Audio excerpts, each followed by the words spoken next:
All right, here we go. Welcome back to Perform Podcast number 34, I believe. You got me today, and today we're going to be talking about everything prepping for success. So looking at all the individual sessions you may have throughout a week and how we can kind of link and integrate those together to really set yourself up for success, both as an athlete and as a coach. So like I said, we'll be looking at all the different little things we can do throughout a week. So some of these may include your individual prep, your session preps and warm-ups, your field sessions, and then your gym sessions. We're looking at how we actually integrate all these together. So when I'm looking at all these sessions, each of them are going to have a specific focus, and we're trying to get one to flow from one to the other. So first, looking at our individual prep, here we're trying to address any individual injuries, niggles, and movement deficiencies. From there, we move down to our session prep. All right, so in our individual prep, we're trying to address the individual athlete, get them feeling good for the session ahead. From there, move down to our session prep is where we're actually prepping for the session ahead. So get the athlete feeling good, then prep them for the session in our session prep. So here we're just trying to prepare the athlete for the session ahead. Then we've gone down to our field session, trying to expose the athlete to a stimulus. So whether that be speed, conditioning, and then even their technical and tactical side of things. So we're really setting them up with an individual prep, moving to our session prep, really expose them in the field session, and then we're hitting the gym. We're really trying to build up the supportive tissues and patterns to really support that field work. So first, just go into a bit more depth on our individual prep side of things. So the goal of this is to prepare the individual for the session and the sport. So some factors to consider here are any sort of individual injuries or niggles that they may currently have. So really trying to address those and prepare them for the session. From here, we might have a look at some performance goals and movement deficiencies as well. So these kind of all tie in together, where if someone, as an example, if they've got a hamstring kind of injury or a little niggle that they're dealing with, really trying to address that with some tissue prep, trying to get it mobile and flexible again, and then working on some hamstring activation stuff to really get it prepared. Then we may look at how the hamstrings are actually moving and address them through some, different drilling to really enhance those performance goals and movement deficiencies there.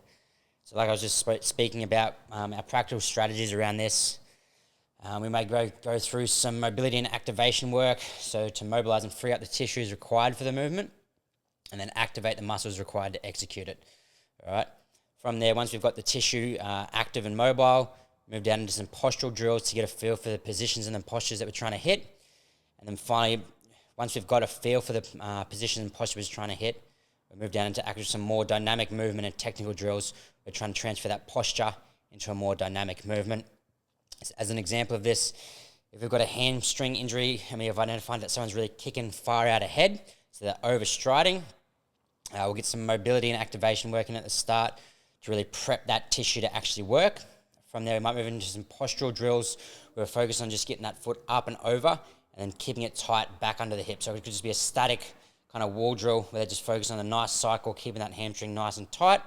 Even some band work where they focus on pulling that hamstring back underneath the hip to get that nice posture that we're looking for. So we're trying to cue them not overstriding.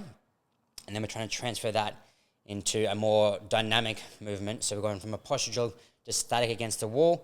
And we might move that into, say for example, a hurdle sort of skip where we're focusing on getting the foot up and over and then back under the hip. We're trying to force them to not overstride. And those hurdles are really good constraints there where they actually having to whip it back into the hip. They literally can't overstride. So that mobility and activation work, posture work, and then transfer all that into a more technical drill. So this is where we're really trying to prepare the athlete as an individual. From there, once we've got them prepped as an individual, move down to prep them for the actual session ahead. So the goal of this, like I said, is to prepare the team or the individual for the physical and technical and tactical aspects of the field session. So some factors to consider here are the physical demands of the session. So if it's an attacking day, generally they're going to be exposed to some higher speeds here. So a lot of our session prep should be around prepping them for that high speed. The same way if it's more of a defensive day, there's going to be a lot of deceleration, change of direction, acceleration work. So we really need to prep them for that work they're about to do there as well. All right. Along with this, we also need to look at the technical and tactical demands. So we know if there's a lot of sort of attacking skill component, it really need to be able to open up and rotate here. So some things we might do is around the T-spine to actually get them prepped to move and rotate.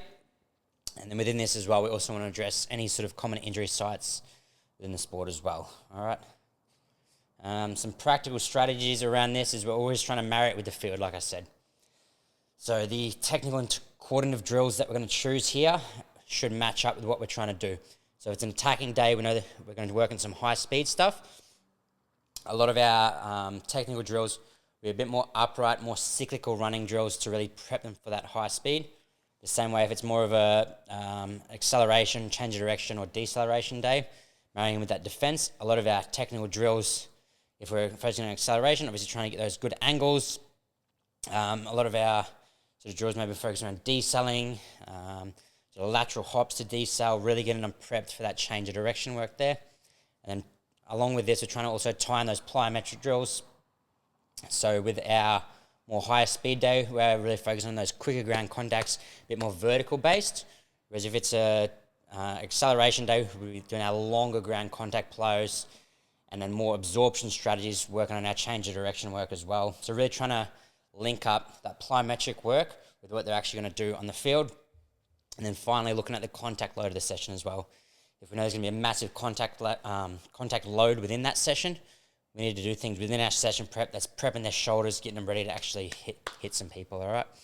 So from there, once we've gone through our session prep, moving down into our field work.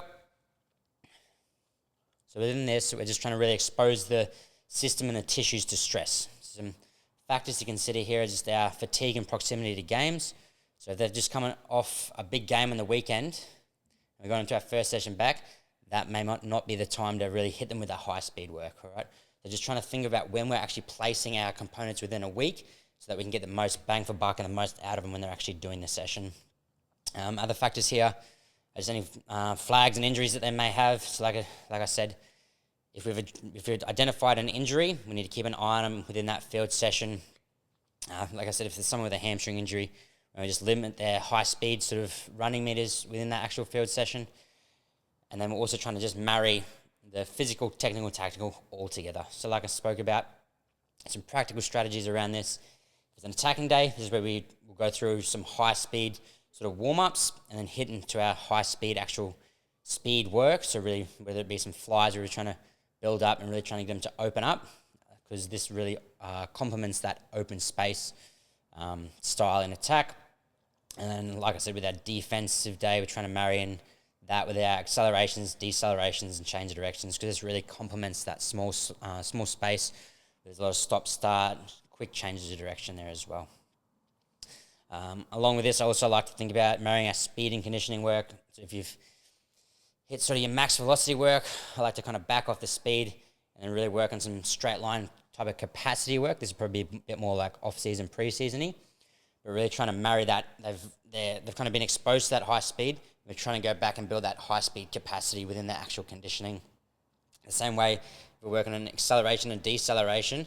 We've got a lot of changes of direction. We can also marry in our change of direction work to almost build that same capacity within our actual change of direction work. So this way, you might be doing your contact conditioning type work, a lot of shuttle-based work, and more metabolic kind of up-down work as well. That really ties in nicely with our acceleration and deceleration. So we're trying to get sort of two distinct days, and we're not kind of crossing everything over.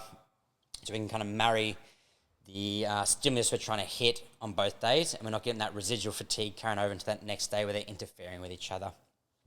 So that's really the goal of that field session. Have clear goals, what we're trying to hit there, and expose them to that stress that we're trying to hit. From there, we're moving into our gym session. So really, I see this as we're trying to enhance the supportive system and tissues for the field. So, like I said, in the field, we're trying to expose them to that sort of stimulus, and then in the gym, we're trying to come up from the bottom and really raise that sort of floor so they have they're physically prepped to handle the demands of the field. So some factors to consider on this is in the field session, what do they do or what are they doing in the field session? Their injuries and movement deficiencies. So what does the individual actually need and how they're executing the movements?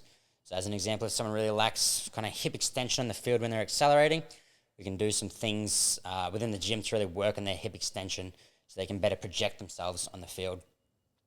Some other factors to consider here are the day of the week and the time of the year. So what do they need at the time of the year, and what can they actually handle? Obviously, if it's in season, they're not going to be able to handle as much as if it's off season as well. All right. So some practical strategies around this is trying to marry that field and gym as well. So if we're kind of going from a max velocity speed session on the field, our gym work, we can look around a lot of our sort of step-up variations, a lot of our run-specific ISOs, really trying to enhance that physical capacity that we just expose them to on the field. So really trying to get around the hamstrings, calves, even hip flexors, that sort of thing, to really prep them for that max velocity stuff. The same way as if you had an acceleration session, might more working on like max strength, more around the soleus, things that are really prepping them for those acceleration days as well.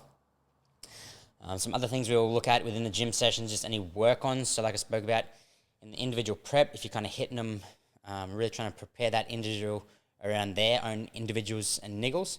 We can also come from the bottom and really work on those sort of same niggles within that gym session to really bring those back up, to hopefully that when they actually go back out in the field, they're prepped, they're ready to go. Along with this, just like I spoke about before, the execution of the exercises, so how they're doing them. I gave an example of the hip extension one before. So it really matters what they're actually doing in the gym, how they're executing it, and how that transfers onto the field as well. So just looking at how these all tie together now. We've got that individual prep where we're trying to work on the individuals to get them ready. Then if we move into a more max velocity day here, a lot of our session prep work might be around good trunk control, some hammy and hip flexor mobility, some hip work, some T-spine, because we're working, it's going to be an attacking day, so they need to be able to rotate. A short ground contact work, because that's what they're going to be doing when they're actually running, and more vertical based plyos as well. Okay, so once we go into those, sort of open up the hamstrings and hip flexors to be able to really hit those high speeds, then we're going to go into our quick ground contact work to kind of prepare them for that quick ground contact when they're running. And we'll move into our more cyclical upright drills to prep them for that running. Then we go into our high speed work, maybe some build-ups, some fly 10s, and then we're hitting that straight line sort of conditioning work to kind of build that underlying capacity as well. From there, they're going into their attack, so they're prepped, they're really opened up to those high speeds, and they can really hit their attack running. They've got good mobility, they're really able to fly through their attacking sessions to get the most out of that. From there, moving to our gym sessions, we're really supporting all that work together. So even might work on some hip lock stuff in the gym, your step-ups, any sort of hammy ISOs, run-specific ISOs there to kind of build that underlying capacity of that high speed that we're trying to hit. And then just looking on the other day, we've obviously got that individual prep again at the top, prep the individual, then we're moving in, prepping for the actual session as well. So within that session prep, if it's an acceleration day, we might look at some horizontal projection, some hip mobility so they can actually move nicely through their hips, more lateral trunk control to prep them for that change of direction, and more of our longer ground contact plyos so they can actually push through the ground and project their body forward. From there, moving into our accelerations, decelerations, and change of direction work, and then supporting this with our sort of the conditioning, more shuttle conditioning to really build that capacity of it, and they can go into their defensive day. Now they're sort of used to actually moving with those sharp sort of changes of direction like we've done in our warm-up. They're prepped, they're getting the most out of the defensive session then. From there, moving into the gym, really like to focus on their max strength here, really their hip extension, so they're getting good projection, the soleus. So we're building that underlying physical capacity to prepare them for those changes of direction, decels, and cuts as well. All right. Finally, just looking at some principles to marry all this together. So the biggest thing we're trying to do is integrate and don't isolate. So trying to integrate these sessions together so there's a nice flow like I spoke about. We're not trying to just do random isolated things just because we think it's a good exercise. Everything's kind of tying in nicely together. Another one like I spoke about before, marrying the stresses and the demands. So we're limiting fatigue from session to session. There's no point in doing a warm-up focused around acceleration and then they're hitting high speed meters here and you're on the opposite on opposite days. All of a sudden we're just getting, everything's becoming very cloudy and we're not actually sort of stressing the system that we actually want to stress, which leads into my next one. We're actually trying to stress the system. We're trying to chase an adaptation. I think we need to be really clear on the adaptation we're trying to chase. and then actually really prep them and hit that system so we're able to create a good adaptation. So in that next session, we've hit that good adaptation. They've got time to recover before we hit that same sort of stressor again the next week. We're not just crossing and fatiguing everything at once. We're kind of hit that adaptation, move on, chase the next adaptation on the next session.